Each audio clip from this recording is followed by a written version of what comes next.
సరే, ప్రార్థన చేద్దాం. సకల ఆశీర్వచన స్తోత్రములకు కారణభూతుడ, ఆకాశము కంటే ఎత్తైనవాడ, సర్వోన్నతమైన స్థలములలో నివసిస్తూ అమరత్వము కలిగిన మా గొప్ప దేవ, మిమ్మల్ని తండ్రిగా కలిగినందుకు మేమంతా సంతోషిస్తూ ఆనందిస్తూ మీతో ఉన్న బంధాన్ని ఒకప్పుడు తెంపుకొని సాతానుతో సంబంధాన్ని కల్పించుకొని వాడి మాయలో పడిపోయి లోకానుసారంగా బతుకుతూ మేము చచ్చిన శవాలుగా మీ దృష్టిలో కనపడుతున్నప్పుడు మీరే మా పట్ల కనికరించి మా గురించి ఆలోచించి ఎంతో గొప్ప ప్రణాళికను రచించి ఆ ప్రణాళికను తూచా తప్పకుండా అమలుపరిచి మీ ఏకకుమారుడిని మా కోసం బలిపశువుగా వధించి ఆయన ద్వారా మాకు పాప క్షమాపణ దయచేసిన మీ అపారమైన ప్రేమను బట్టి స్తోత్రాలు. ఇది మా మనసులో ఎల్లప్పుడూ పెట్టుకొని మీకు కృతజ్ఞతాస్తుతులు చెల్లిస్తూ మీకు లోబడి ఉండే మనసును మాకు అనుగ్రహించండి. ఇప్పటి వరకు జరిగించిన కార్యక్రమాలన్నింటిని బట్టి మీకు క్రీస్తు ద్వారా కృతజ్ఞతాస్తుతులు చెల్లిస్తూ మీ కుమారుని మరణ సమాధి పునరుద్ధానాల్లో పాలివాళ్ళం అవటానికి ఆయన శరీరములో పడిన ఆ శ్రమలను జ్ఞాపకం చేసుకోవటానికి ఆయన శరీరానికి సాదృశ్యమైన ఆ రొట్టెను, ఆయన నిర్దోషమైన నిష్కలంకమైన పరిశుద్ధమైన గొర్రెపిల్ల వంటి రక్తమనికి సాదృశ్యమైన ఆ పాత్రను మేము జ్ఞాపకం చేసుకున్నప్పుడు మేము పడవలసిన ఆ శ్రమలు, మా ఒంటిలో ప్రవహిస్తున్న ఆ రక్తం పరిశుద్ధంగా కాపాడుకుంటూ రక్తాన్ని కనీసం చెమటగా మార్చైనా సువార్త పని చేయాలి అని మీ వాక్యాన్ని బట్టి మాకు అర్థం చేయించారు. అందుని బట్టి స్తోత్రాలు చెల్లిస్తూ ఇంకా కొన్ని మాటలు మేము నేర్చుకున్నట్టుకు సిద్ధపడుతూ ఉండగా మీ ఆత్మ సహాయంతో వ్రాయించిన మాటల్లోని సారాన్ని అదే పరిశుద్ధాత్మ సహాయంతో వివేచించి విభజించి బోధించగలిగే సామర్థ్యాన్ని అల్పుణ్ణి అయోగ్యుడినైనా నాకు కూడా మీరు ప్రసాదించినందుకు స్తోత్రాలు చెల్లిస్తూ మీ పిల్లల్లో ఉన్న ఆత్మ సహాయంతో వారికి కూడా వినగలిగే బుద్ధి పుట్టించి ఆచరించే మనస్సును అనుగ్రహించమని యేసుక్రీస్తు వారి యొక్క సమాధానం కలిగిన నామములో ప్రార్థించి అడిగి వేడుకొనిచున్నాను పరలోకపు తండ్రి, ఆమేన్. చేరువచ్చిన మీ అందరికీ ప్రభు అయిన క్రీస్తు నామంలో శుభాలు, వందనాలు. మనం కీర్తి, ఘనత, ప్రతిష్ట అనే మత్తులో ఉన్న వారి గురించి ఆలోచిస్తున్నాం. లోకంలో ఎవరికి ఏది ఇచ్చినా అది దేవుని వలన అనేది మనం గమనించాలి. సహజంగా మనుషులు తమ సొంత శక్తి చేత మేము ఇదంతా సంపాదించాము అనుకుంటారు. ఆ శక్తినే దేవుడిగా భావిస్తూ ఏ వృత్తిలో ఉన్నవారు ఆ వృత్తిని దైవంగా భావిస్తారు. ఈ వృత్తే నాకు ఆహారం పెడుతుంది, ఈ వృత్తే నన్ను కాపాడుతుంది అని ఆ వృత్తిని దైవంగా భావించేవాళ్ళు కొంతమంది ఉన్నారు. తమ శక్తి చేత ఇవన్నీ మేము సాధించగలిగాం అని నా కండబలమే నా దేవుడు అని భావించేవాళ్ళు ఉన్నారు. కండబలం ఇచ్చినా, బుద్ధిబలం ఇచ్చినా, నీ వృత్తిలో నీకు నైపుణ్యం ఇచ్చినా, ఏది ఇచ్చినా అది దేవుని దయ వలన వచ్చింది అనేది దేవుణ్ణి నమ్మిన వారు కానీ నమ్మని వారు కానీ ఖచ్చితంగా తెలుసుకోవాల్సిన విషయం. ప్రసంగి గ్రంథం 6వ అధ్యాయము 2వ వచనం ఒకసారి చదివితే, ప్రసంగి గ్రంథం 6వ అధ్యాయము 2వ వచనం.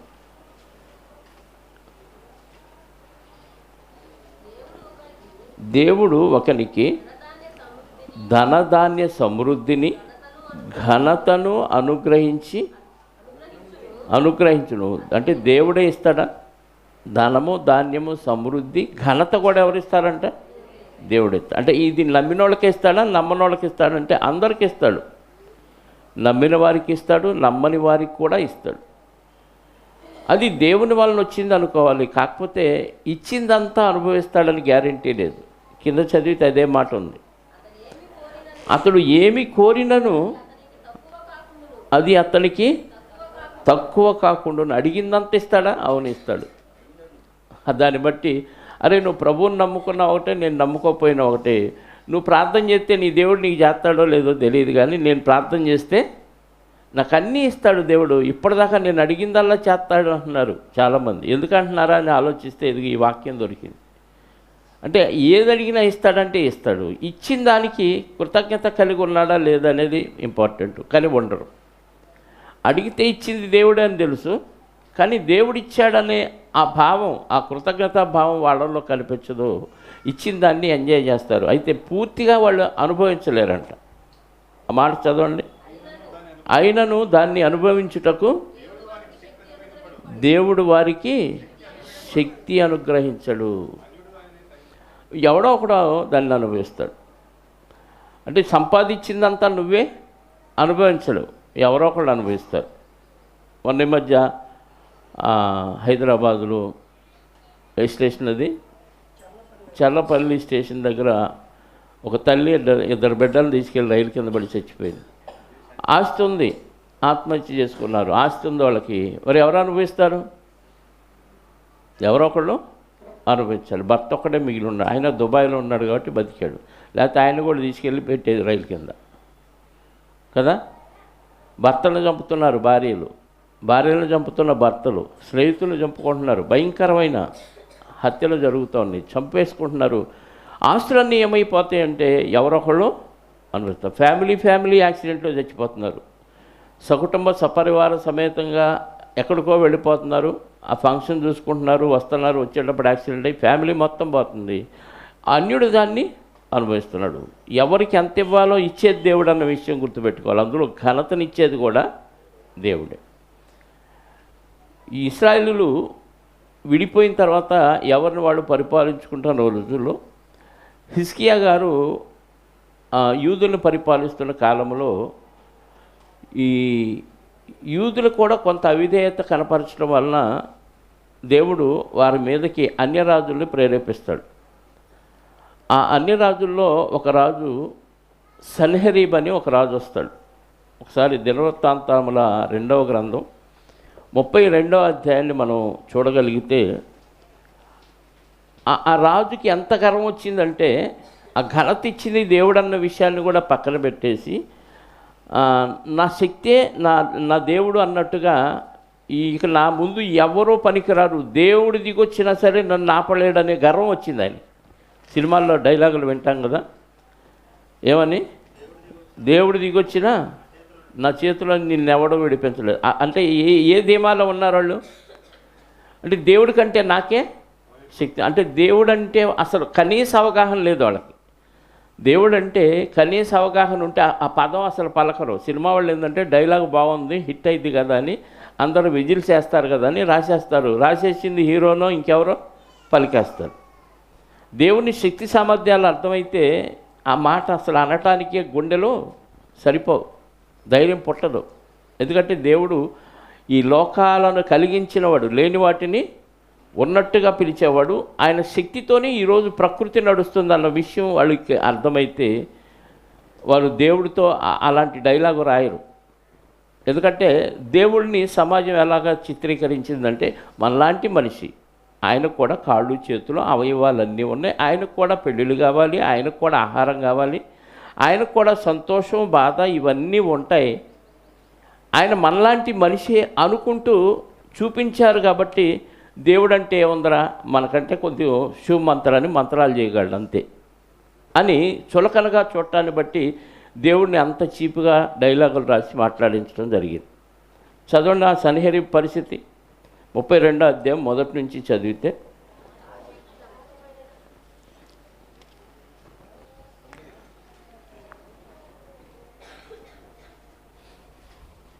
రాజు ఇట్టి నమ్మకమైన చర్య చూపిన తరువాత అష్షూరు రాజు అయిన సన్హెరీబు వచ్చి, ఏ రాజు?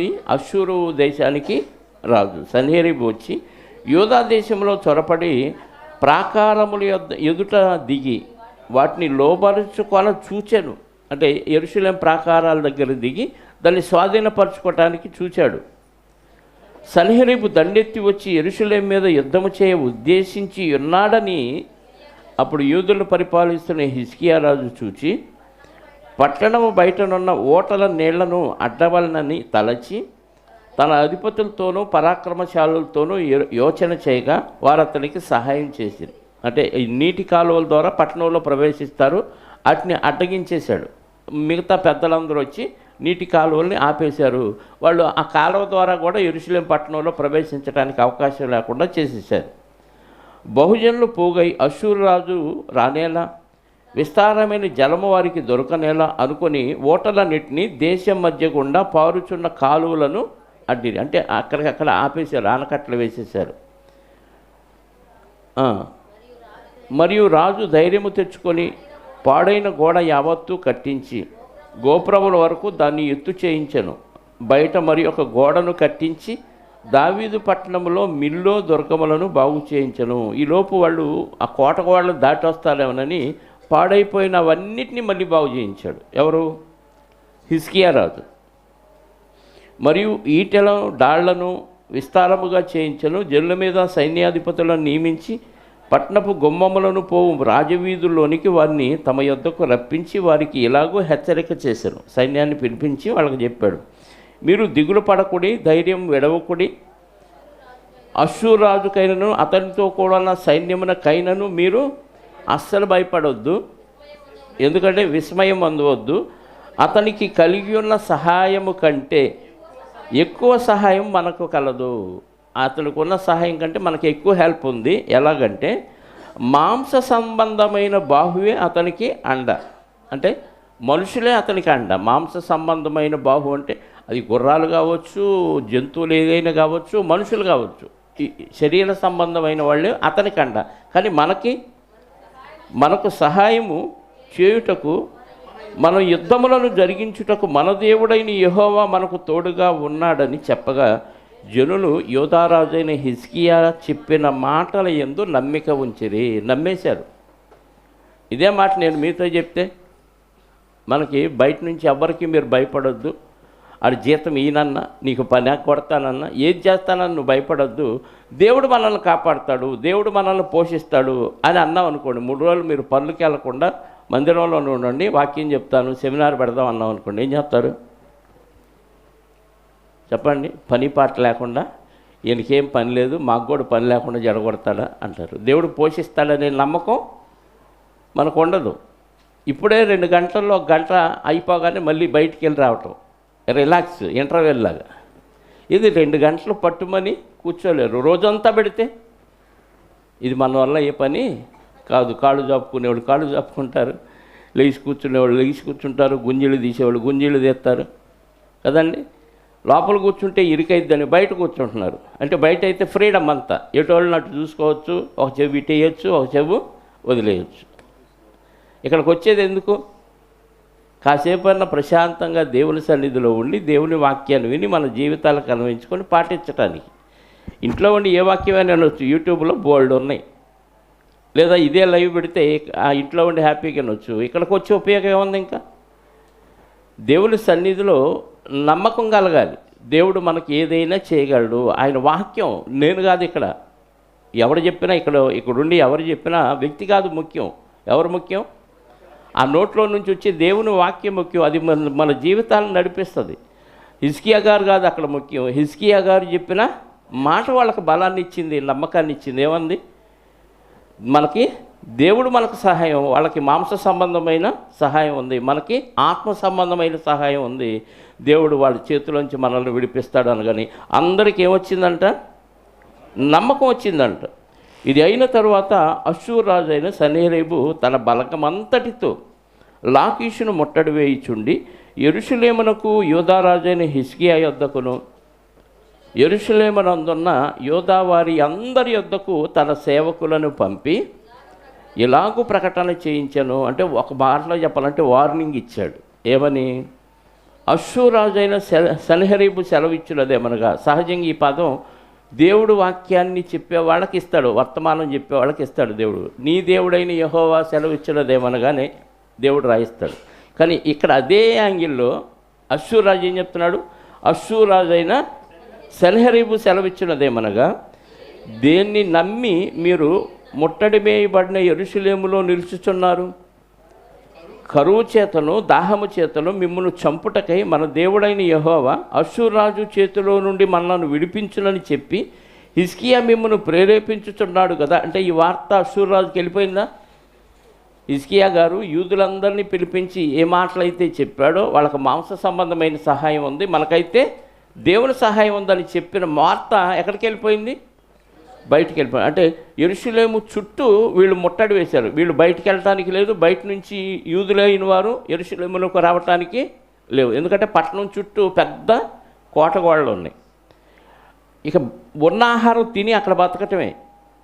అది అర్థమైంది అష్షూరు రాజుకి. అంటే కొన్ని నెలల పాటు ఆ ముట్టడి జరిగిందనమాట. యెరూషలేము నుంచి ఎవరూ బయటికి వెళ్ళే పరిస్థితి లేదు. బయటికి వెళ్ళిపోయిన వారు కూడా యెరూషలేముకి వచ్చే పరిస్థితి, తన కుటుంబ సభ్యులను కలుసుకునే పరిస్థితి లేదు. మీరు తిండి చేత ఆకలి చేత అలమటించి ఉన్న ధాన్యం అంతా తిని అయిపోయినాక ఆకలితో చచ్చిపోవటానిక హిజ్కియా మాట వింటున్నారు? హిజ్కియా చెప్పింది నాకు తెలుసు. ఏమని? దేవుడు మనల్ని కాపాడుతాడని చెప్పాడు. ఏ దేవుడు మిమ్మల్ని కాపాడు అని చెప్తున్నాడు కింద. ఎందుకు ఆయనకు అంత ధైర్యం? 11వ వచనం, కరువు చేతును దాహము చేతును మిమ్మల్ని చంపుటకై మన దేవుడైన యెహోవా అష్షూరు రాజు చేతిలో నుండి మనల్ని విడిపించునని చెప్పి హిజ్కియా మిమ్మల్ని ప్రేరేపించున్నాడు కదా. ఆ హిజ్కియా మీరు ఒక బలిపీఠము ఎదుట నమస్కరించి దాని మీద ధూపం వేయవలని యూదా వారిని యెరూషలేము వారికి ఆజ్ఞ ఇచ్చి యెహోవా ఉన్నత స్థలములను బలిపీఠములను తీసివేసిన వాడు కాడా?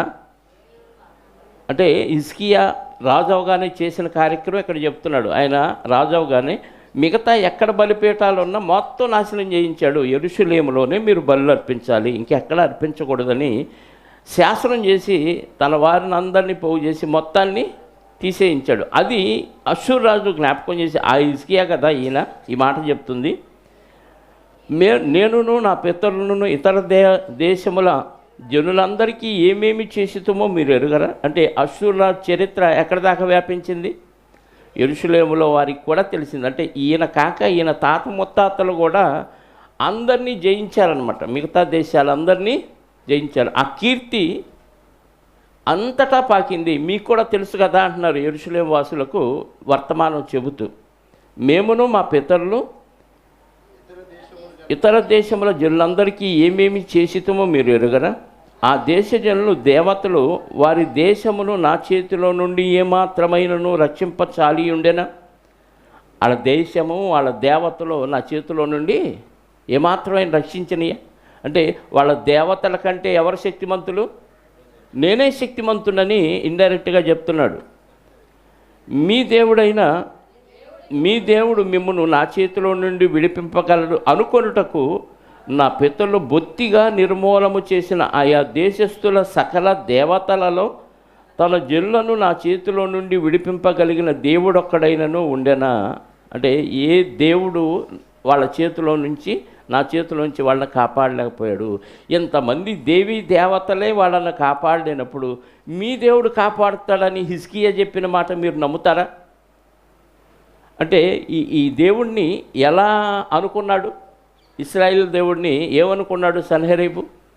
మిగతా అందరి దేవుడితో పాటు ఈ దేవుడు కూడా ఒక దేవుడు అంతే. ఈరోజు క్రైస్తవుల పరిస్థితి కూడా అలాగే ఉంది. క్రైస్తవులు ఆరాధించే యేసుక్రీస్తు వారు ఎలా ఉన్నారంటే మిగతా దేవీ దేవతలందరితో ఈయన కూడా ఒక దేవుడు, ఒక మంచివాడు అంతే. అలా కనపడుతున్నాడు. కారణం ఏంటంటే క్రైస్తవులు ఈయన్ని ఎలా ఆరాధించాలో అలా ఆరాధించట్లేదు. ఈయన చెప్పిన పద్ధతుల్లో బతికితే ఈ దేవుడు స్పెషల్ అని సమాజానికి అర్థమైంది. కానీ అలా బ్రతకపోవటం వలన ఈయన కూడా వాళ్ళలాగే ఒక దేవుడు. ఎందుకంటే వాళ్ళు ఆచరించిన పద్ధతులు వీళ్ళు ఆచరిస్తున్నారు, ఎందుకైనా మంచిదని. అన్ని ఆచారాలు చాలా ఈరోజు క్రైస్తవులో ఉన్నాయి. కాబట్టి వాళ్ళతో పాటు ఈయన కూడా ఒక దేవుడు అనుకుంటున్నారు అంతే. సన్హెరీబుకి ఎలాగైతే ఇశ్రాయేలు దేవుడి పట్ల సరి అయిన అవగాహన లేక ఆ దేవీ దేవతతో పాటు అదే ఘాటికి కట్టేశాడో ఈరోజు క్రైస్తవులు కూడా అందరూ అదే ఘాటికి కట్టేశారు. విడిపించాయా? విడిపించలేకపోయినాయి కదా. 15 కాబట్టి ఇప్పుడు హిజ్కియా చేత మీరు మోసపోకుడి, అతని ప్రేరేపణకు లోబడకుడి, అతన్ని నమ్ముకొనకుడి, ఏ జనుల దేవుడైనను, ఏ రాజ్యపు దేవుడైనను తన జనులను నా చేతిలో నుండి ఎలాగూ విడిపింపలేకపోయెనో, అలాగున హిజ్కియా సేవించుతున్న దేవుడు తన జనులను నా చేతిలో నుండి విడిపింపలేకపోవునని ఇశ్రాయేలు దేవుడైన యెహోవాను నిందించుటకు ఆయన మీద అపవాదములు పలుకుటకును అతడు పత్రికలు వ్రాసి పంపెను. ఏమని? ఇంతమంది దేవీ దేవతలు విడిపించలేదు కదా, నా చేతిలో నుండి మీ దేవుడు కూడా నన్ను విడిపించలేడు అని ఇశ్రాయేల్ దేవుడి గురించి పత్రికలు రాసి పంపాడంటే మీ దేవుడు అసమర్థుడు, చేతగానివాడు, చావట సన్న. ఇప్పుడు యేసుక్రీస్తు వారిని ఎలాగైతే మిగతా వాళ్ళు దూషిస్తున్నారో, కొంతమంది ఉన్నారు కదా, మీ దేవుడు మేకులు కొడితే పీక్కోలేనోడు, చేతగానివాడు, సరిగా ఒంటి మీద బట్టలు లేనోడు, రకరకాలుగా ఆయన ఎలాగైతే దూషిస్తున్నారో అలాగా అష్షూరు రాజు కూడా ఇశ్రాయేల్ దేవుణ్ణి దూషిస్తూ పుస్తకాలు రాశాడు. పత్రికలు అంటే అక్కడ ఏంటి, కొన్ని కాగితాల మీద ప్రింట్ చేయించి ఇవన్నీ వ్రాయించి ఇశ్రాయేల్ దేశంలో పంచిపెట్టాడు అనమాట. ఏముంది, ఆ కోట మీద ఇసిరెత్తే అన్నీ ఆ దేశం యెరూషలేములో అందరూ చదువుకుంటారు. అంటే ఈయన కోటగోడల మీద ఉన్నవారిని తిట్టింది గాక, దేవుణ్ణి అవమానపరిచింది గాక, ఆ విషయాలన్నీ పత్రికలు రాసి పంపించాడంట. అంటే ఎంత అవమానకరంగా. ఈ పత్రికలు చదివిన వారిలో కొంతమంది బలహీనలు ఏమైపోతారు, నిజమే కదా. ఈ అష్షూరు రాజు చేతి దెబ్బకు ఇన్ని దేశాల దేవీ దేవతలు దేనికి పనికి రాకుండా పోయినాయి. ఒకవేళ మన దేవుడు కూడా వాళ్ళ దేవుడు లాంటి వాడేమో, కాపాడలేడేమో అని బలహీనలైన వారు పడిపోయే ప్రమాదం ఉంది. అంటే ఒక అబద్ధాన్ని నిజంగా నమ్మించటానికి కొన్ని దుష్టశక్తులు ప్రయత్నం చేసినప్పుడు బలహీనలైన వారు పడిపోతారు. అసలు ఆ స్టేజీ అతనికి ఇచ్చింది ఎవరు? దేవుడే కదా. దేవుడే ఇవ్వకపోతే ఎవరికి ఏ ఘనత, ఏ పేరు, ఏ ప్రఖ్యాతులు రావు అన్న విషయం ఖచ్చితం. ఆ విషయం ఆయనకు ఎప్పుడు దాకా అర్థం కాదంటే ఎదురు దెబ్బ తగిలేదాకా అర్థం కాదు. ఈరోజు యేసుక్రీస్తు వారి గురించి, బైబిల్ గురించి, బైబిల్ దేవుని గురించి తప్పుడుగా మాట్లాడుతున్న ఎవరైనా సరే ఎప్పటిదాకా వాగుతారు ఈ డైలాగులు అంటే వాళ్ళకి సరైన దెబ్బ తగిలే వరకు వాళ్ళు మాట్లాడుతూనే ఉంటారు. సరైన దెబ్బ మనుషులు కాదు కొట్టేది, దేవుడే కొడతాడు. మనుషులుగా మనం చేయాల్సింది ఏంటంటే కేవలం ప్రార్థనేనండి. ఏం చేతగాని వాళ్ళకి ప్రార్థన చేస్తే దేవుడు చూసుకుంటాడా? నువ్వు ఎదిరించవంటే ఎదిరించి పగ పెంచుకోవటం తప్ప, ఎదిరించి వాళ్ళని సాత్వికంతో మన దారిలోకి తీసుకురావాలంటే ప్రేమతో చేయాలి. కానీ ప్రేమతో వాళ్ళని ఎదిరించి చేసేవాళ్ళు ఎవరు కనపట్ల. అందరూ గొడవబడి పోట్లాడి వాళ్ళని బూతులు తిడుతూ అవమానపరుస్తూ నిందలు వేశారు. వాళ్ళు ఏం చేస్తున్నారో మన వాళ్ళు కూడా అదే చేస్తున్నారు. కానీ హిజ్కియా గారు అలా చేయలేదండి. ఆడికి ఆ పేరు ఇచ్చింది, ఆ ఘనత ఇచ్చింది అష్షూరు రాజుకి దేవుడే అన్న విషయం హిజ్కియా గారికి తెలుసు. దేవుడు ఈ స్టేజీ ఇచ్చింది కూడా దేవుడే నాకు అన్న విషయం ఆయనకి తెలుసు. అందుకే ఆయన పత్రికలు రాసి పంపినప్పుడు ఏం జరిగింది? అప్పుడు వారు పట్టణమును పట్టుకొన వలన యోచనతో ప్రాకారం మీదనున్న యెరూషలేము కాపురస్తులను బెదిరించుటకును నొప్పించుటకును యోధా భాషలో బిగ్గరగా వారితో మాటలు, అంటే పత్రికల ద్వారా ముందేమో మాటలు అనిపించారు, తర్వాత పత్రికలు రాసి పంపారు, తర్వాత ఆ కోట గోడల మీద కాపలా ఉంటారు కదా, వాళ్ళని బెదిరించడానికి, నొప్పించుటకు అంటే చేతులతో వాళ్ళని హింస పెట్టడానికి, మానసికంగా బలహీనపరచడానికి, వాళ్ళని హింసించడానికి ప్రయత్నాలు కూడా చేశారు. అంటే అన్ని విధాల సాతాను ఏజెంట్లు పనిచేస్తారు. అంతము వరకు కాపాడుకున్నవాడే రక్షించబడతాడు. దేవుడు అవకాశం ఇవ్వకపోతే వీళ్ళని వాళ్ళు వచ్చి నిందించరు, అవమానపరచరు, వాళ్ళని ఏం చేయరు, బెదిరించరు, నొప్పించరు. ఇవన్నీ వాళ్ళు చేస్తున్నారు కోటగోడల మీద ఉన్నవారిని.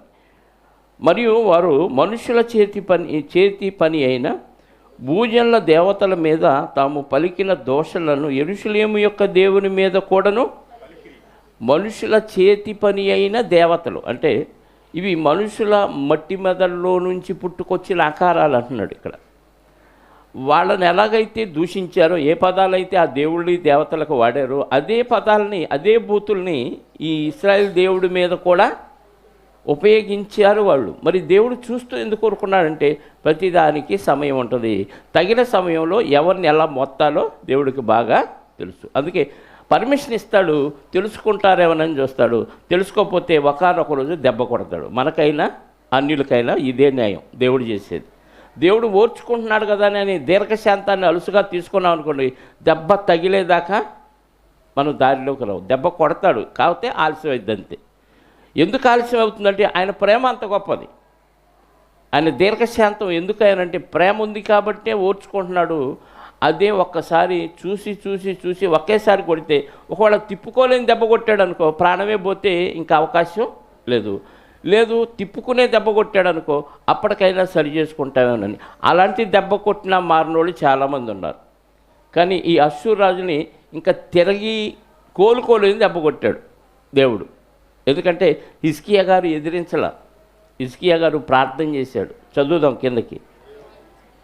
20 రాజైన హిజ్కియాయు ఆమోజు కుమారుడైన యెషయా అను ప్రవక్తయు ఇందును గురించి ప్రార్థించి ఆకాశము తట్టు చూసి మొర్రపెట్టగా. ఒక ప్రార్థన చాలండి దేవుడు ఎవరిని ఏం చేయాలో చేయటానికి. మనం భక్తితో ఉంటూ, మనం యథార్థ హృదయంతో ఉంటూ, మన దేవుని పని మనం చేస్తూ, ఏదైనా సమస్య వచ్చినప్పుడు ప్రార్థన ద్వారా దేవునికి తెలియజేస్తే మిగతాదంతా ఆయన చూసుకుంటాడు. ఇది ఖచ్చితంగా భక్తులకు ఉండవలసిన లక్షణం.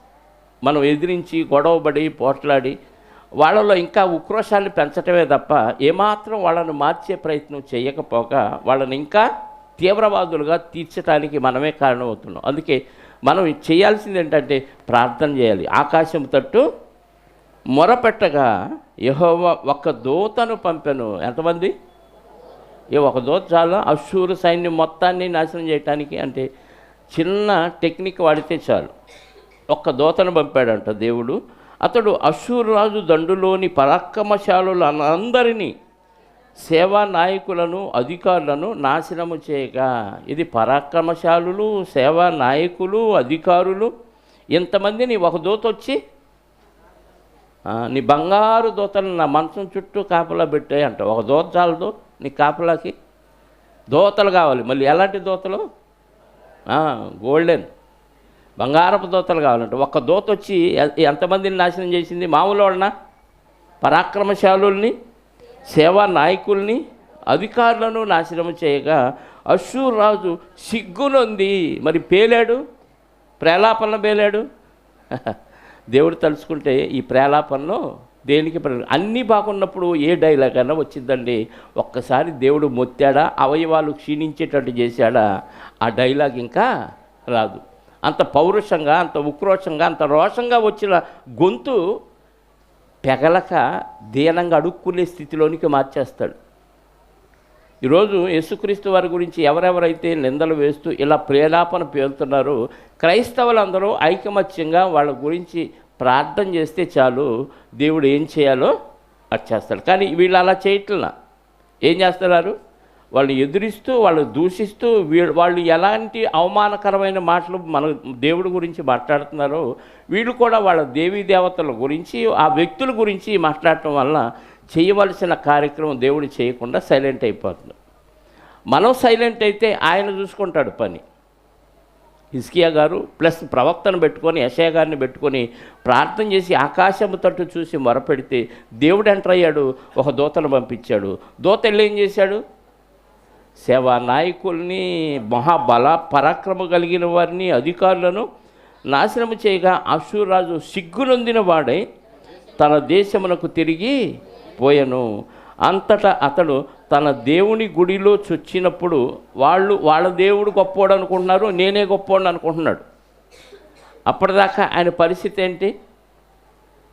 అప్పటిదాకా నా అంతటోడు లేడు. అందుకే యోబు గ్రంథం 12వ అధ్యాయంలో ఒక మాట ఉంది చూడండి, 6వ వచనం. యోబు గ్రంథం 12వ అధ్యాయం 6వ వచనం. దోపిడీగాండ్ర కాపురములు వర్ధిల్లును, నిర్భయముగా నుందురు, వారు తమ బాహుబలమే తమ దేవుడు అనుకొనుందురు. చాలండి. ఏమనుకుంటారంట?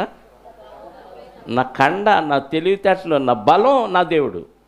ఇన్ని దేశాలను నేను జయిస్తున్నానంటే నా కండ బలమే నా దేవుడు. అంటే అతను ఒక దేవుడిని అనుకున్నాడు, ఆయన ఒక దేవుడిని కల్పించుకున్నాడు, ఆ దేవుని గుడిలోకి వెళ్ళి మొక్కుతున్నాడు.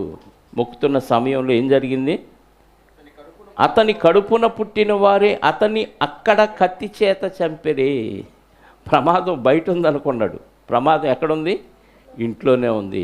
గడపలో నుంచే ప్రమాదం పుట్టుకొచ్చింది. వీడు మంచోడైతే కొడుకులు ఎందుకు చంపుతారంటే, వీడు ఎలాంటి స్వార్థపరుడో కొడుకులు కూడా అంతకంటే. వీడు ఉండబట్టి మాకు పదవి రావట్లేదు, ఇన్ని లేపేస్తే నేను రాజును అవుతాను కదా అనుకున్నాడు. అశ్షూరు రాజు కొడుకులు ఏం చేశారు?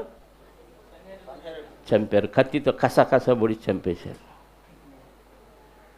రాత్రి చెప్పాను, విన్నారా? మంగళగిరి టీవీ సౌండ్ తగ్గించమ్మా అన్నాడంట భర్త. ఏసీ మెకానిక్ బయటికి వెళ్ళొచ్చి, అమ్మ ఏ సీన్ చూస్తుందో మరి ఆ సీన్లో ఏం కనపడిందో మహాతల్లికి. టీవీలో కనపడేవన్నీ మనల్ని ప్రేరేపించి మనల్ని కూడా ఆ పాత్రలోనికి ఇన్వాల్వ్ చేసేసి ఆ పాత్రలో మనం లోబడిపోయామంటే మన పాత్ర పగిలిపోతుంది. కసకస కత్తి తీసుకొని పొడిచిందంట. సౌండ్ తగ్గించమంటావా అని. మళ్ళీ పైగా ప్రేమికులు, ఆదర్శ ప్రేమికులు ప్రేమించి పెళ్లి చేసుకున్నవారంట. మరి ప్రేమ అయింది, కత్తి రూపంలో పొడిచేసింది. అది ప్రేమ కాదు, మోహం. జాగ్రత్త. ప్రేమ అనుకుని ఈ వయసులో ఏమనిపించిందంటే, ఎవరు కాస్త ఆప్యాయత చూపినా, ఎవరు కాస్త నెమ్మదిగా ప్రేమతో మాట్లాడి ఐస్ క్రీమ్ కొనిచ్చినా, ఇంకేదన్నా తీసుకొచ్చి ఇచ్చినా ఇది ప్రేమ అనుకునే భ్రమలో ఉంటారు. ఆ ప్రేమ ఏమైపోద్ది? దామయ్యి కుట్టేసిద్ది ఎప్పుడొకప్పుడు. సౌండ్ తగ్గించమంటే తప్పేంది అంటే అంత ఇన్వాల్వ్ అయిపోయింది టీవీలో. భర్తే కదా కొనిచ్చాడు టీవీ. భర్త కొనిచ్చిన టీవీ చూస్తూ సౌండ్ తగ్గించంటే మధ్యాహ్నం ఆకలి మీద వచ్చిన భర్తని సౌండ్ తగ్గించకపోగా కత్తితో కసకస పొడిచిందంటే ఏముంది చెప్పండి?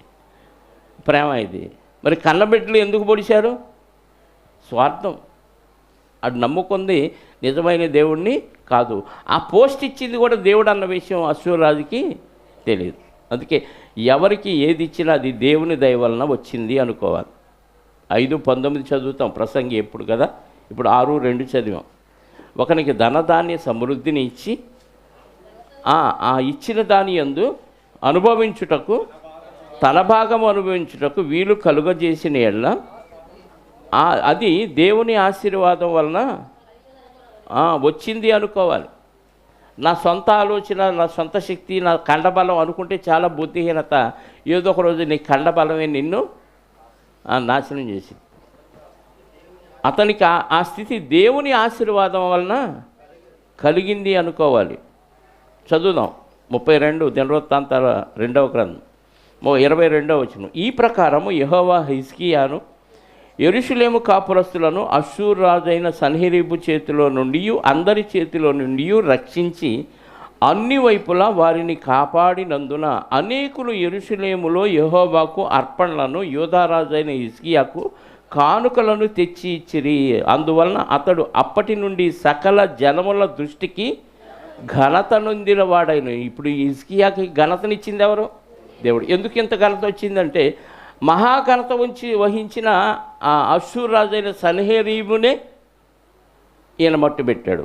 కేవలం ఈయన మట్టు పెట్టాడా? యుద్ధానికి వెళ్ళి ఈయన ప్రార్థన మట్టు పెట్టిందా? ఈయన ప్రార్థన ఏం చేయలే. కంటి చూపుతో చంపుతానంటారు చూసారా? ఈ కంటి చూపు పైకి పెట్టామనుకోండి, ఆ చూపే ఎదుటోడిని చంపింది. మనం కళ్ళు ఎర్ర చేసుకొని చూసినంత మాత్రం ఏమీ బాదు. నీ కళ్ళు ఎర్రబడి నువ్వు అనవసరంగా బీపీ తెచ్చుకోవటం తప్ప, నువ్వు ఆ చూపేది ఎటు పెట్టాలి? దేవుని వైపు పెట్టాలి. ఆకాశం వైపు కన్నులెత్తి అక్కడికి మొరబెట్టారంట. ప్రవక్తని సహాయంగా తీసుకొని ఏం చేశాడు హిజ్కియా గారు? దేవునికి మొరబెడితే దేవుడు ఎంటర్ అయిపోయాడు. ఒక దూతను పంపిస్తే మొత్తం బలాజ్యులందరూ, మహానాయకులు మొత్తం నాశనం అయిపోయారు. తర్వాత రాజు కూడా తన కొడుకుల చేతిలోనే హతమయ్యేటట్టు చేశారు. ఇప్పుడు అంత గొప్ప రాజునే చంపగలిగిన సామర్థ్యం ఎవరికి ఉందంటే హిజ్కియా గారికి ఉందని దేవునికి ఘనత వచ్చింది. ప్లస్ హిజ్కియా గారికి ఘనతతో పాటు కానుకలు వచ్చినాయి. అప్పటి నుంచి అతని ఘనత ఎక్కడి దాకా పాకిందంట? అప్పటి నుంచి సకల జనముల దృష్టికి. ఎందుకు అంత ఘనత వచ్చింది హిజ్కియా గారికి? ఎవరు ఇచ్చారంటే దేవుడే ఇచ్చాడు. అన్ని రాజుకి ఘనత ఇచ్చింది దేవుడే. హిజ్కియా గారికి ఘనత ఇచ్చింది. ఇచ్చిన ఘనతను నిలుపుకుంటామా, నాశనం చేసుకుంటాం? ఇది మన చేతిలో ఉంది. ఘనత ఇచ్చింది దేవుడి వలన అన్న విషయం ఎప్పుడు గుర్తుపెట్టుకుంటే ఎప్పుడు దేవునికి విధేయుడై ఉంటాడు. ఇప్పుడు హిజ్కియా రాజు సైన్యాన్ని వేసుకొని యుద్ధానికి వెళ్ళి ఏమన్నా జయిస్తే కొంచెం నా కండబలంతో నేను జయించాననే అతిశయోక్తి ఉంటే పర్వాలేదు. కానీ ఈయన యెరూషలేము నుంచి ఎక్కడికి కదలలేదు, యుద్ధానికి వెళ్ళలేదు. దేవునికి మొరపెడితే దేవుడు సహాయం చేశాడు కాబట్టి ఇదంతా సాల్వ్ అయిపోయింది. ఇది అర్థమైంది హిజ్కియా గారికి. అర్థమైనప్పుడు ఎలా ఉండాలి చెప్పండి, ఎలా ఉండాలి? విధేయుడిగా దేవునికి లోబడి ఇదే విధేయతను కంటిన్యూ చేసుకుంటే ఇంకా ఆయన ఘనత చచ్చిపోయే వరకు వెళ్ళిపోయేది కాదు. మనకు తెలుసు యోసేపు గారు బానిసగా అమ్మబడ్డాడు. ఎక్కడికి? ఐగుప్తుకి. అన్నలో మోసం చేసి చంపుదాం అనుకొని పోనీలే ఏదోలే అని అమ్ముకుంటే వెళ్ళిపోయి బానిసగా ఐగుప్తు దేశంలో ఉన్నాడు.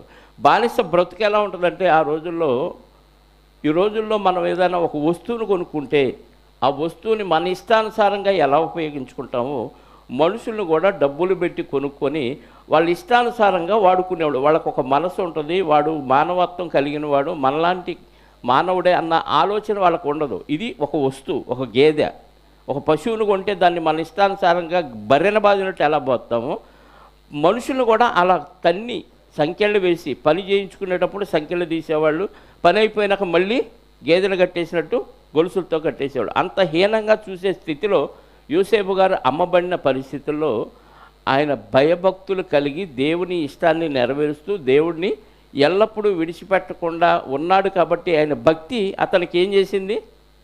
ఘనతనిచ్చింది. ఎంత ఘనత అంటే, రాజుగా నేను ఊరికే సింహాసనం మీద ఉంటాను కానీ యోసేపు గారి సెలవు లేకుండా ఈ ఐగుప్తు దేశంలో అక్కడ చెయ్యి కానీ కాలు కానీ ఆడించకూడదనే శాసనం వెళ్ళింది. అంటే రాజుగారి మాట అయినా జవదాటొచ్చేమో కానీ యోసేపు గారి మాట జవదాటకూడదు. ఎందుకు బానిసకు ఆ స్థితి వచ్చింది? దేవుడిచ్చాడు. ఎందుకు ఇచ్చాడు దేవుడు? చెప్పండి. విధేయుడయ్యాడు కాబట్టి దేవునికి ఆ ఘనత యోసేపు గారికి కొంచెం నిలుపుకున్నాడా? చనిపోయే వరకు ఆ ఘనత నిలుపుకున్నాడు. యోసేపు గారు ఆ తరం వారందరూ చనిపోయినాక మిగతా ఇశ్రాయేలు బానిసలు అయిపోయారు ఐగుప్తులు. అప్పటి నుంచే 400 సంవత్సరాలు వాళ్ళు బానిసత్వంలోకి వెళ్ళిపోయారు. యోసేపు గారు బతుకున్నంతకాలం ఐగుప్తులో రాచ మర్యాదలతో రాజు స్థానంలో ఉండి చక్కగా ఆ ఐగుప్తును పరిపాలించాడు. అంటే దేవుడిచ్చిన ఘనతను కంటిన్యూగా నిలుపుకున్న వ్యక్తి ఎవరు కనపడుతున్నా అంటే మనకు యోసేపు గారు కనపడుతున్నాడు. కానీ హిజ్కియా గారు దాన్ని నిలుపుకోలేదు. ఏదో చిన్న పొరపాటు చేశాడంట. చదువుదాం కిందకి 24వ వచనం నుండి. ఆ దినములలో హిజ్కియా రోగి అయి మరణదశలో ఉండెను. అతడు యెహోవాకు మొరపెట్టగా ఆయన అతనికి తన చిత్తమును తెలియపరిచి అతని ఒక సూచన ఒకటి దయచేశాను. అయితే హిజ్కియా మనస్సున గర్వించి తనకు చేయబడిన మేలుకు తగినట్లుగా ప్రవర్తించనందున, అంటే మనస్సులో గర్వించిన దేవుడికి తెలిసిపోద్దా? మనస్సులో, బయటికి ఏమి గర్వాన్ని ఎల్లబొచ్చడం. పోయిన వారం ఉజ్జియా గారి గురించి మనం నేర్చుకున్నాం. ఉజ్జియా గారు క్రియరూపకంలో గర్వాన్ని ప్రదర్శించాడు. మహోగ్రుడై ఏం చేశాడు? యాజకులు వెళ్ళవలసిన అతి పరిశుద్ధ స్థలంలోనికి ధూపం వేయటానికి వెళ్ళిపోయాడు. అది క్రియరూపంలో కనపడుతుంది. కానీ హిజ్కియా గారి గర్వం క్రియరూపంలో ఏమీ లేదు. మరి ఎలా గర్వం ఉందని తెలిసింది? మనస్సును గర్వించని దేవుడు మనసును ఎరిగాడు. కాబట్టి దేవుడి పదం రాయించకపోతే ఆయన మనస్సును గర్వించాడన్న విషయం కూడా మనకి తెలియదు. మనస్సును గర్వించి తనకు చేయబడిన మేలుకు తగినట్లు ప్రవర్తింపనందున అతని మీదికిని యూదా యెరూషలేముల వారి మీదికిని కోపము రాగా హిజ్కియా హృదయ గర్వము విడచి తానును యెరూషలేము కాపురస్తులను తమను తాను తగ్గించుకొనిరి గనుక హిజ్కియా దినములలో యెహోవా కోపము జనుల మీదికి రాలేదు. హిజ్కియాకు అతి విస్తారమైన ఐశ్వర్యమును ఘనతయు కలిగెను. అతడు వెండి బంగారములను రత్నములను సుగంధ ద్రవ్యములను డాళ్లను నానా విధములకు శ్రేష్టమైన ఉపకరణములను సంపాదించి వాటిని బొక్కసములను కట్టించానంటే గదులు కట్టించి అందులో పెట్టాడు. ధాన్యమును ద్రాక్షరసమును తైలమును ఉంచుటకు కొట్లను పలు విధముల పశువులకు శాలలను మందలకు దొడ్లను కట్టించను. అంటే హిజ్కియా గారిని దేవుడు మళ్ళీ ఆశీర్వదించాడు. ఎందుకు? తప్పు మనసును గర్వించాడు. ఈ విషయం అర్థమైపోయింది. దేవుడు మొత్తుతాడు, జాగ్రత్త. ఆల్రెడీ మనసును గర్వించిన సన్హెరీబుని ఏం చేశాడు? చంపేశాడు. తన కొడుకులే అతన్ని చంపేటట్టు చేసి, ఇవన్నీ తెలిసి పాఠాలుగా నేర్చుకుని హిజ్కియా గారు కూడా మనసును గర్విస్తాడంటే మనసులో గర్వం పుట్టడం సహజం. గొప్పోడైపోతే కొంచెం బాగా వాక్యం చెప్పినా, బాగా పాట పాడినా, లేదా కొంచెం మంచి పనులు 4 చేసినా, భలే చేసామని పొగిడామనుకోండి, గర్వం వచ్చేసింది. ఆ గర్వం మనస్సులో వచ్చినా దేవుడు చూస్తాడనేది మనం గుర్తుపెట్టుకోవాలి. క్రియారూపంలో చేస్తే ఇంకా పరిణామాలు వేరుగా ఉంటాయి. అందుకే ఎవరైనా బాగా పాట పాడినా, ఎవరైనా బాగా వాక్యం చదివినా, ఎవరైనా బాగా వాక్యం చెప్పినా పొగడాలని అనిపించదు నాకు. ఎందుకు? పొగిడితే ఎక్కడ పడిపోతారో, గర్విస్తారు. పాస్టర్ గారే పొగిడారే, నన్ను చూసుకో, అరే నీకేం తెలుసురా వాక్యం, నన్ను పాస్టర్ గారే పొగిడాడు అని రేపు రెఫరెన్స్ వాడుకున్నారనుకో, అంటే దాన్ని బట్టి మనసులో ఏమొచ్చింది? గర్వం వచ్చింది. అందుకే మనసులో సంతోషిస్తాను, తేడా చెప్తే మనసులోనే బాధపడతాను. తేడా చేస్తే కొన్ని చెప్తాను, కొన్ని చెప్పను. ఎందుకంటే రిసీవింగ్ మైండ్ లేని వాళ్ళకి చెప్పినా వ్యర్థం. వాళ్ళు విధేయత కలిగి దేవుని దగ్గర మోకరిస్తే వాళ్ళకి దేవుడు సహాయం చేస్తాడు. దేవునికి మనం ఎంత లోబడితే అంత మంచి ఆత్మ సహాయం లభించిందండి. వాక్యం చెప్పేవాళ్ళకి చెప్తున్నా, ముఖ్యంగా నువ్వు పాట పాడినా, వాక్యం చెప్పినా దేవుని పక్షాన అనుకొని దేవునికి లోబడి, నీ సహాయం నాకు కావాలయ్యా, నేను మాంస శరీరంలో ఉన్నాను, నా వలన ఏదీ కాదు, నాలో ఉన్న ఈ శక్తిని నువ్వే బయటికి తీసి నన్ను వాడుకొని పనికి సాధనంగా నీ దేవునికి లోబడితే, నువ్వు వాక్యం చెప్పే విషయంలో కానీ, ప్రార్థన విషయంలో కానీ, పాట పాడే విషయంలో కానీ, ప్రతి విషయంలో, చేసే పనుల విషయంలో కూడా ఆయన సహాయం మనకు పూర్తిగా ఉంటుంది. ఉంది కదా అని గర్వించామనుకోండి, మళ్ళీ దెబ్బ కొడతాడు. అందుకే మరణకరమైన రోగం ఎందుకు వచ్చింది హిజ్కియా గారి కంటే? ఇదిగో మనసులో గర్వించి. మనకి యెషయా గ్రంథం 38వ అధ్యాయంలో చదువుతాం కదా, ఆయనకి 9-10 వచనాల్లో చెప్తాడు. రోగం వచ్చి కోలుకున్న తర్వాత ఆయన ఒక కీర్తన రాశాడు. రాసిన కీర్తన ఒకసారి మనం చదివితే, యెషయా గ్రంథం 38వ అధ్యాయము, యూదారాజైన హిజ్కియా రోగి అయి ఆరోగ్యం పొందిన తరువాత అతడు రచించినది, నా దినముల మధ్యాహ్న కాలమందు నేను పాతాళ ద్వారమున పోవలసి వచ్చాను, నా ఆయుశేషము అంటే మిగిలిన జీవితకాలాన్ని నేను పోగొట్టుకున్నాను. అంటే మధ్యలో పోతున్నాడా? దేవుడు ఆయనకి ఇచ్చిన ఆయుష్కాలంలో మధ్యలో చనిపోతున్నాడా? కాలం అయిపోతే చనిపోతున్నాడా? మధ్యలోనే చనిపోతున్నాడు. శేషం అంటే మిగిలింది, నేను పోగొట్టుకున్నాను అంటున్నాడు. అంటే ఆయన మనసులో గర్వించటం వలన ఆ మిగిలిన ఆయుష్కాలం పోగొట్టుకుంటే దేవుడు ఒక దెబ్బ కొట్టాడు. ఏం దెబ్బ అంటే చావు పుండు పెట్టాడు. ఆ రోజుల్లో మరి దానికి ఆ పేరు పెట్టారో లేదో కానీ మరణకరమైన రోగం అని దేవుడు బైబిల్లో రాయించాడు. ఈ రోజుల్లో అయితే ఇది క్యాన్సర్ పుండు అనవచ్చు. క్యాన్సర్ వస్తే మనిషిక బతకడు, నీళ్లు చక్కబెట్టుకో, ఇంకా అన్నీ సెటిల్మెంట్ చేసుకో, పోతావు అని అర్థం కదా. ఆ పుండు తప్పిస్తే శేషం పోగొట్టుకున్నాను అని కింద ఇంకేమంటున్నాడు? యెహోవాను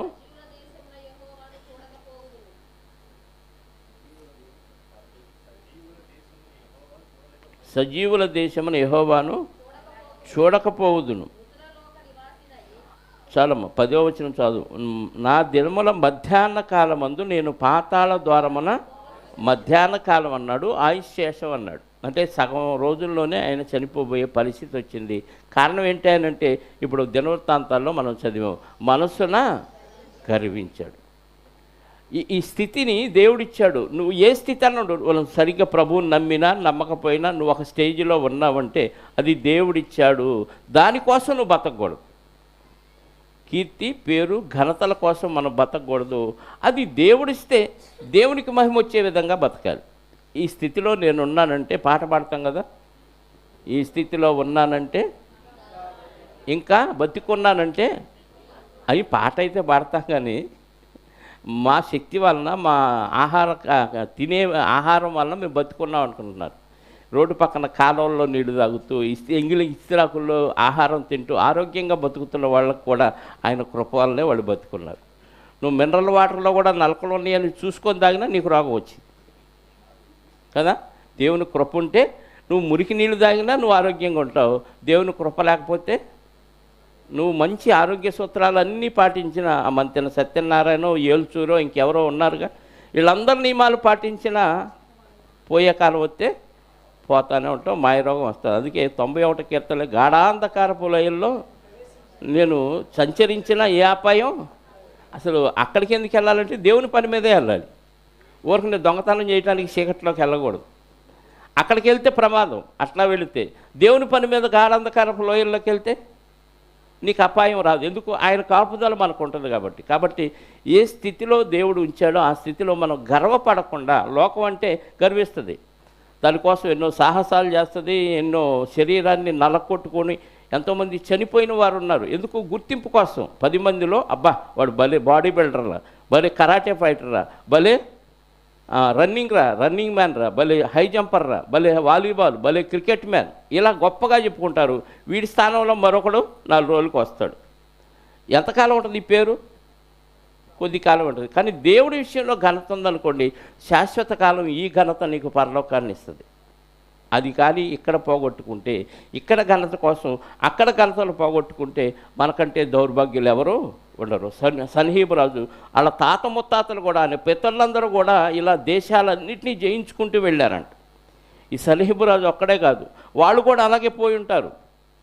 కానీ వాడు రాక ఎక్కడికి వచ్చాడంటే దేవుడితో, నిజమైన దేవుడితో పెట్టుకున్నాడు, నిజమైన దేవుడి భక్తులతో పెట్టుకున్నాడు. ఏమైపోయాడు? కన్న బిడ్డలే కడ తెరిచారు. కాబట్టి ఏదైనా స్థితి వచ్చిందంటే ఇది దేవుని వలన నాకు వచ్చింది, దీన్ని జాగ్రత్తగా యోసేపు గారిలాగా కాపాడుకోవాలనే ఆలోచన విధానంతో మనకు ముందుకు సాగాలి తప్ప కీర్తి ప్రతిష్టల కోసం ఈ పని చేస్తే నాకు నలుగురిలో పేరు వచ్చిందని చేయకండి. నలుగురు నన్ను మెచ్చుకోరు. కొంతమంది అలుగుతారు, నేను ఎంత కష్టపడుతున్నా దేవుని కోసం, ఎవరో నన్ను పొగట్లేదు, నేను ఇన్ని డబ్బులు ఇచ్చినా నా పేరు చదవట్లేదు.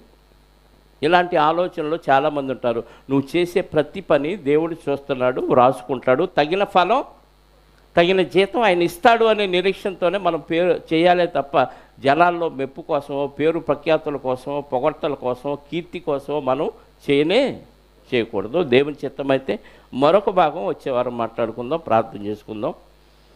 పరిశుద్ధుడమైన మా పరలోకపు తండ్రి, మీ మహోన్నతమైన ఘనమైన శ్రేష్టమైన నామాన్ని బట్టి స్తోత్రాలు. ఏది ఏ మనిషికి ఇచ్చినా అది మీ దయ వల్లనే. అధికారం ఇచ్చినా, ఘనత ఇచ్చినా, పేరు ప్రఖ్యాతులు ఇచ్చినా, వారు మిమ్మల్ని నమ్మినా నమ్మకపోయినా మీ దయ వల్లనే వారికి లభిస్తుంది అని మీ వాక్యాన్ని బట్టి మాకు అర్థమైంది. అదే మీ పిల్లలకైతే కీర్తి ప్రతిష్టలు మీరే ఇస్తారు, దాన్ని నిలుపుకోవాలని మాకు హిజ్కియా గారి చరిత్ర తెలియచేశారు. ఆయన మనసును గర్వించినప్పుడు అతని కీడు కలుగజేయాలనుకున్నారు, కానీ వెంటనే పశ్చాత్తాపడి మీ సన్నిధిలో క్షమాపణ అడిగినందుకు తండ్రి, అతని తరములో ఆ కీడు రాకుండా, యెరూషలేముకి ఎలాంటి నష్టం జరగకుండా అతని తర్వాత కాలంలో తర్వాత వారి వారసుల ద్వారా ఆ కీడును రప్పించారు. అందును బట్టి స్తోత్రాలు. తప్పు చేయటం మానవ సహజం, దాన్ని దిద్దుకున్నవాడే గొప్పవాడు అని ఈ వాక్యాన్ని బట్టి మాకు అర్థమవుతుంది నాయన. అలాగే లోకంలో ఘనత కోసం, పేరు కోసం మేము ఏ కార్యక్రమాలు, మీ పనులు చేయకుండా మీరు చూస్తున్నారు, ఏది ఇచ్చినా మీరే ఇవ్వాలి మాకు అనే ఉద్దేశంతో ఆ కీర్తి, ఘనత, మహిమ అన్నీ మీకే ఆరోపించుకునే విధంగా మేము ప్రవర్తిస్తే మాకు తెలియకుండానే మమ్మల్ని ఎక్కడికి మీరు నడిపించాలో, ఏ స్థితిలో మమ్మల్ని పెట్టాలో ఆ స్థితిలో మమ్మల్ని ఉంచుతారు అని మీ వాక్యాన్ని బట్టి మాకు అర్థమైంది నాయన. పేరు ప్రఖ్యాతుల కోసం కాకుండా మీకు కీర్తి తెచ్చే విధంగా మేము జీవించడానికి కృప చూపి సహాయాన్ని దయచేయమని కోరుకుంటూ, వాక్యాన్ని విన్న మీ పిల్లలు వాక్యానుసారంగా వారు జీవిస్తూ వారి జీవితాలకు వాక్యాన్ని అన్వయించుకొని మీ కొరకు నిస్వార్థంగా సేవ చేసే మనసులు వారికి అనుగ్రహించమని కోరుకుంటూ, వచ్చిన బిడ్డలందరినీ మీ చిత్తమైతే సురక్షితంగా వారి కుటుంబాలకు చేర్చండి. ఇదిగో నాయన, ఇప్పుడు జరగబోతున్న మరి మల్లవరపు ప్రభుదాస్ గారి కుటుంబ సభ్యులు ఏర్పాటు చేసిన ఆయన జ్ఞాపకం చేసుకుంటూ, మరి కుటుంబ సభ్యులు ఏర్పాటు చేసిన జ్ఞాపకార్థ కూడికను కూడా చక్కగా, క్రమంగా, మర్యాదగా, సమయానికి అనుకూలంగా జరిగించమని కోరుకుంటూ, జరగవలసిన కార్యక్రమాలన్నింటినీ మీ చేతులకు అప్పగించుకుంటూ, మా రక్షకుడు, మా పాప విమోచకుడు, మీ వలన ఘనత పొందిన మహా రాజు అయిన యేసుక్రీస్తు వారి యొక్క ఘనమైన నామములో ప్రార్థించి అడిగి వేడుకొనుచున్నాను పరలోకపు తండ్రి, ఆమేన్. మనందరి కన్న తండ్రి అయిన దేవుని ప్రేమ, ఆయన ప్రియ కుమారుడైన యేసుక్రీస్తు వారి కృప, మనందరి ఆదరణకర్త అయిన పరిశుద్ధాత్ముని అన్యోన్య సహవాసము ఇప్పుడు ఎల్లప్పుడూ సకల పరిశుద్ధులకు సదాకాలము తోడై ఉండి నడిపించునుగాక. ఆమేన్. అందరికీ వందనాలు.